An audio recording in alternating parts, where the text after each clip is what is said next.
நண்பர்களே வணக்கம். இன்று நாம் பேச போகிறவர் தமிழ்நாட்டின் மிகப்பெரிய சிந்தனையாளர்களில் ஒருவரான ஈ.வி.ஆர். பெரியார் பற்றி. ஆமாம், முழு பெயர் ஏரோடு வெங்கடாசலம் ராமசாமி பெரியார்.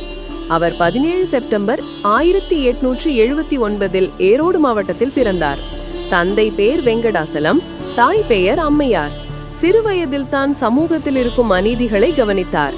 பள்ளிக்கூடம் போகும்போது மனதில் ஏன் எல்லாரும் சமமானவர்களா இல்ல என்ற கேள்வி எழுந்தது. பெரியார் நல்ல கல்வி பெற்றார். ஆனால் அவர் பார்த்தது சாதி மத பாகுபாடு, பெண்கள் துன்பம், இது எல்லாம் அவரை சமூக நியாயம் சமத்துவம் நோக்கி ஈர்த்தது.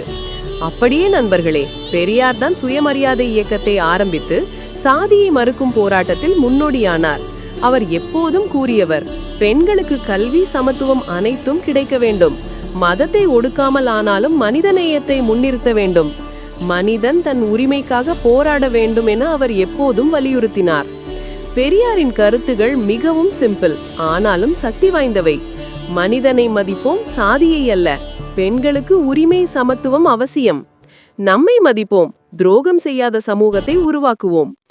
பெரியார் 24 டிசம்பர் 1973 94 வயதில் இந்த உலகத்திலிருந்து புறப்பட்டார். ஆனால் நண்பர்களே, அவருடைய கருத்துகள் இன்னும் நம்மை வழிகாட்டி வருகிறது. சமத்துவம், பெண்கள் உரிமை, சாதி எதிர்ப்பு எல்லாம் இன்னும் வலுவாகவே செல்லுது. நண்பர்களே, இதோ ஈ.வி.ஆர். பெரியார் வாழ்க்கை மற்றும் அவருடைய வாழ்க்கை மற்றும் கருத்துகளின் முக்கிய பாடங்கள். இந்த விஷயங்களை அனைவரும் புரிந்து நம்ம மனதில் ஒரு சிறிய உணர்வு எழும். இந்த வீடியோ உங்களுக்கு பிடிச்சிருந்தா லைக் பண்ணுங்க, ஷேர் பண்ணுங்க, மறக்காம கமெண்ட் பண்ணுங்க. நன்றி, வணக்கம்.